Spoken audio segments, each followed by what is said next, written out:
right, good evening. We are now joined by the winner of tonight's Boys and Girls Club of the Blue Ridge 200, Daniel Hemric, driver of the number 19 Gates Hydraulics Chevrolet.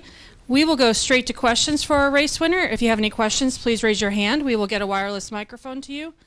We'll start in the back there with Jacob and then go to Bob.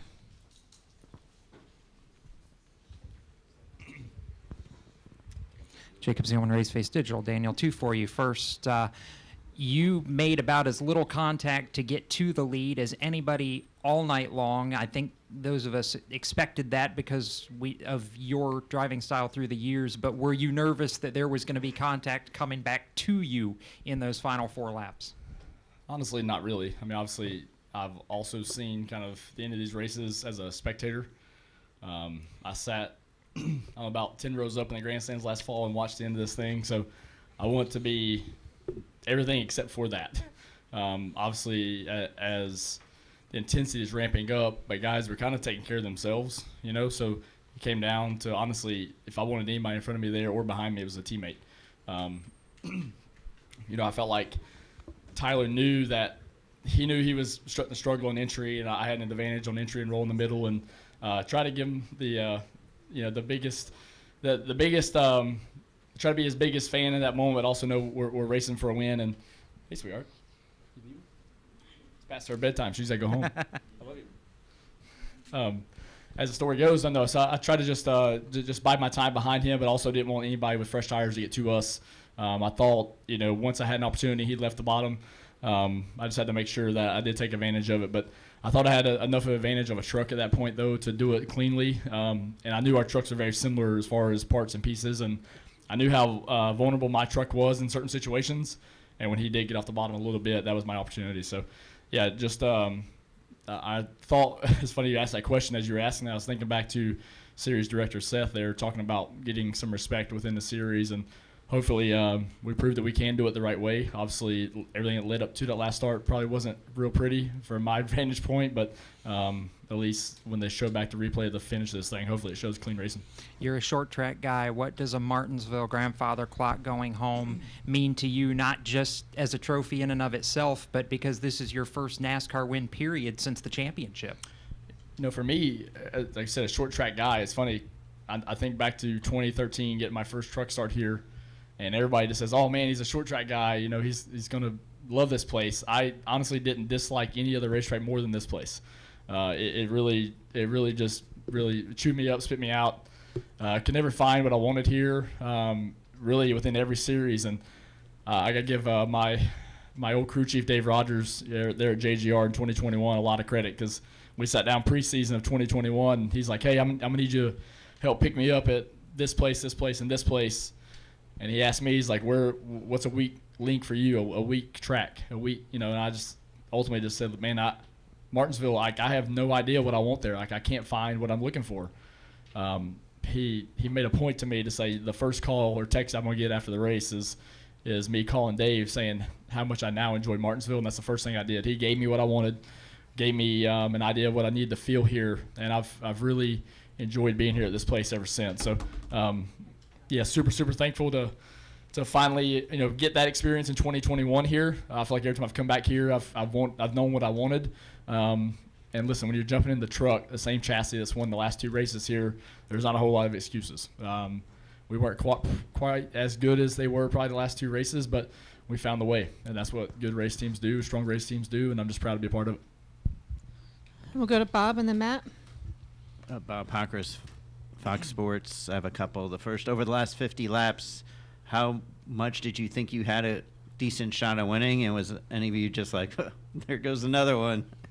Yeah, I mean, honestly, we were 4th to 6th place truck, really about a 6th or 7th place truck on short runs all night, and maybe 2nd to 4th place truck on long runs. But yeah, the way we really couldn't get into too much of a long run, just figured we were just going to have to maximize our day, and that was going to be a top 5 run. But like, I've seen Martinsville since I was a kid, and we've all witnessed over the last couple of years. Like, you just got to keep yourself, you know, within the first 3 rows, within striking distance as these races are winding down. I just tried to not necessarily keep ourselves in it, just not take ourselves out of it. I promise you, as the leaders continue to kind of filter themselves out, all of a sudden it was 18 leading and I was second. I thought to myself, I mean, how can I not choose the front row, right? But gosh, I felt good about the speed, and I really felt like the 38 was going to choose behind me on that last restart there, Bob, and he did. And I honestly, he knew I'd turned underneath him and drove by him pretty cleanly. So Chandler and I've raced together a lot. He gave me space, respected kind of what the 18 and I were racing for there as the laps went on down, and yeah, I mean, I just once I knew I had to go head to head with 18, I felt like I liked our chances, I liked our odds, and about 2 laps after the restart, I felt like I had what I needed, just a matter of when. And did you need to win to validate the decision to go racing in this series? I don't know about validating the decision, but yeah, I mean, I came back here because I knew I could win. I knew this race team as an organization could win. But listen, at the end of the day, we're 5 races into an entire new group on this 19. Like, literally, the only people that are still the same from the same team that won races last year or the last 2 years here is the spotter and the owner. It was cool to get my crew chief, Josh Graham, incredibly talented individual, his first win as a crew chief on top of any pit box. So really, it was just validating all of us, right? Validating his decision to come do this, validate my decision to come do this. I told Bill McAnally our first time we sat down together that one of my selfish main goals was that, my wife and I have stood in victory lane together, whether people know it or not, hundreds of times throughout our lives growing up. And my kids have never experienced that. My daughter was 2 when I won the championship, but my kids have, as they can remember, have never got to stand in victory lane with Dad. So one of my reasons I wanted to come back here was to try to win and give them those memories. So tonight was a start for that. Go to Matt. Matt Weaver, Sports Night. Bob actually took the thunder there on one question I was going to ask you about, obviously having kids and what difference that makes them being older and having a son now too. But my other question I had for you is, your other national touring win, that was the championship win that closed out the season. You've never been in a situation to where you've won obviously early in the season and the ways that could transform a season. It takes some of the edge off. The fact that you guys can go, playoff points racing now. I mean, are you cognizant of that even in this moment that, hey, now this sets us up really good that we can change our approach in any way? Yeah, man, that's a good question and something that honestly we'll probably reassess on Monday. Definitely sitting here, I can feel some weight off of me on that side. I know for this race team, we kind of a slow start, right? I mean, well, we've had opportunities early here in the season, but we haven't necessarily put a ton of points on the board. But it looked like one of those years, I was going to just maximize the points, try to point our way in.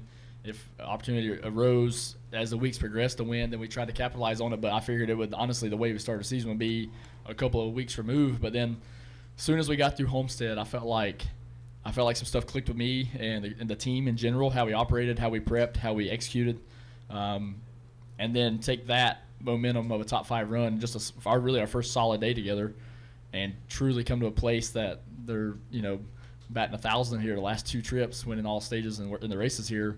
I mean, if there was another place that takes any momentum to, it was here. But yeah, it's definitely going to be a little bit of a different mindset. I don't think you do a whole lot of things differently. It definitely does free us up, though, to maybe try to identify some of our weaker areas that we've experienced the first couple weeks leading up to here.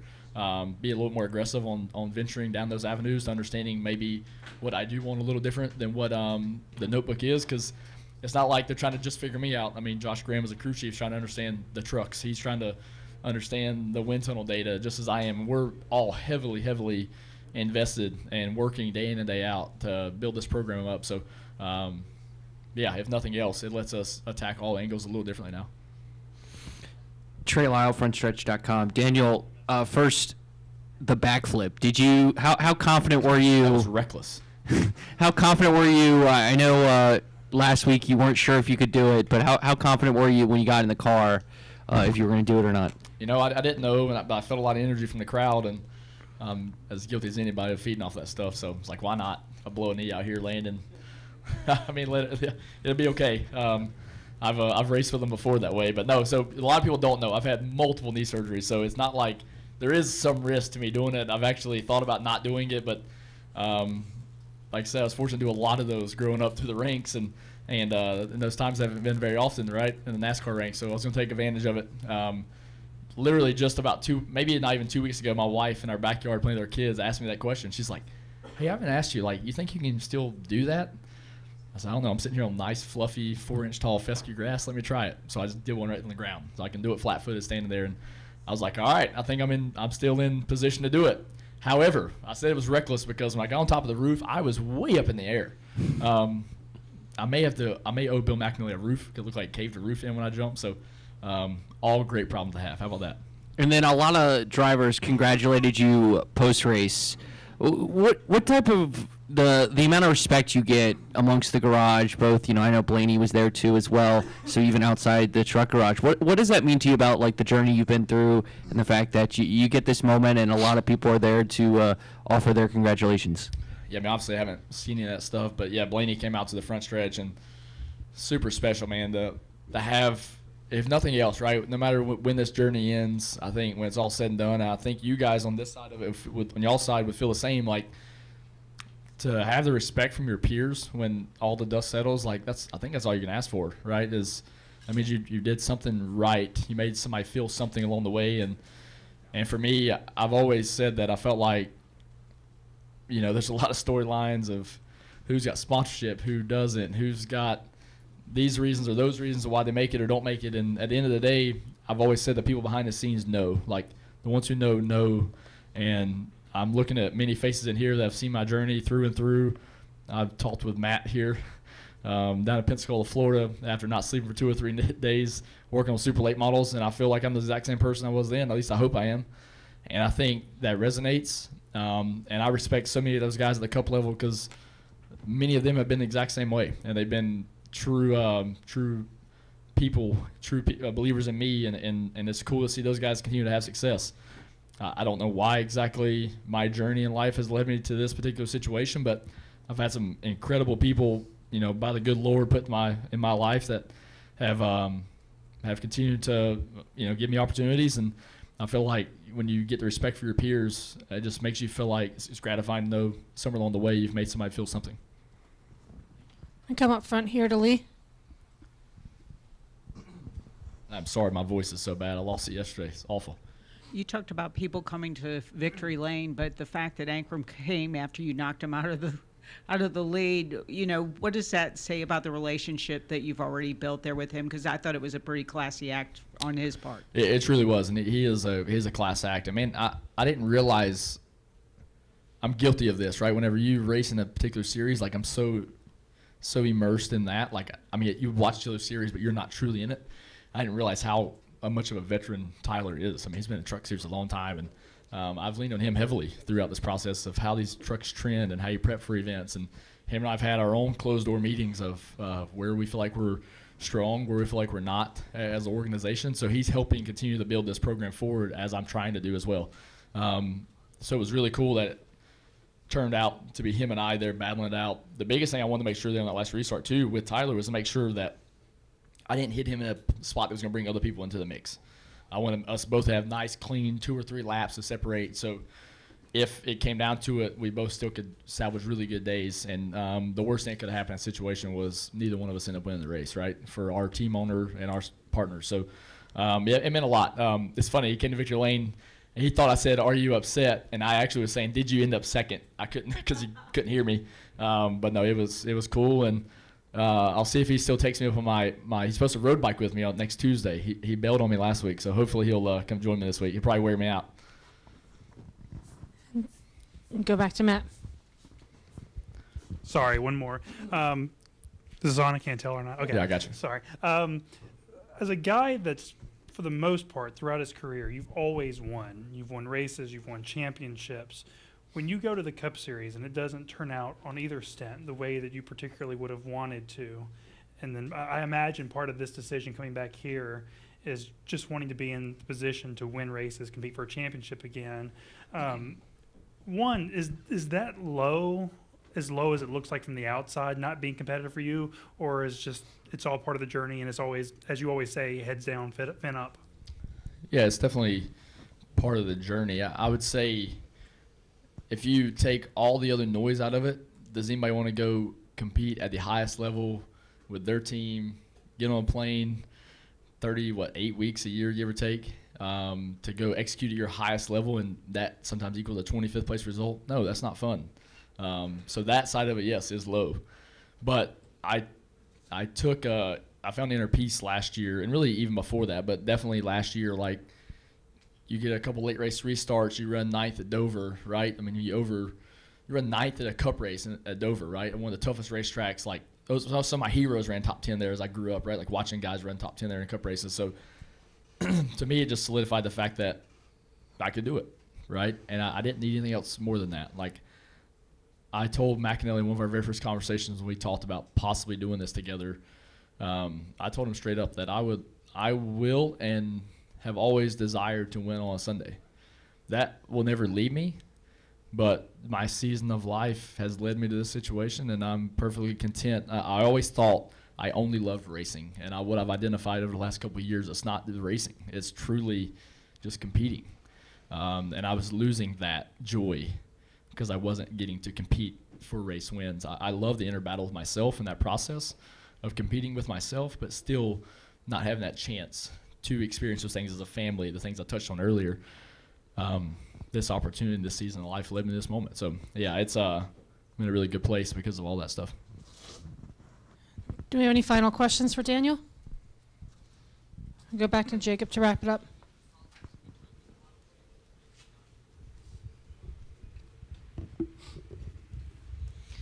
So going back to the short track theme, there's certain trophies in short track racing that are just iconic. You've got the Tom Dawson, you've got the Martinsville Grandfather Clock, and I know this is one that you circled when you first came to NASCAR that you wanted to win. What does it mean now to have one, and do you have a place that you're going to put it? Yeah, we definitely have a place to put it.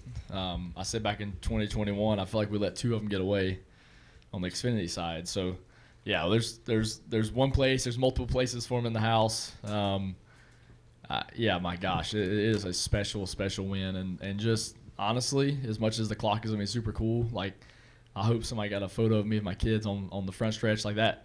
That means more to me than any trophy. So it's going to be cool to go through that stuff over here the next couple hours, next couple days. But hopefully it's just the beginning of many. But, yeah, definitely one to check off on the bucket list. It's good to finally get one taken home. All right, Daniel, congratulations on the win. Thanks for joining us here tonight. Yeah, thank y'all. Appreciate it. We should go work on Ingram's farm for a day. Yeah, I know it's everybody.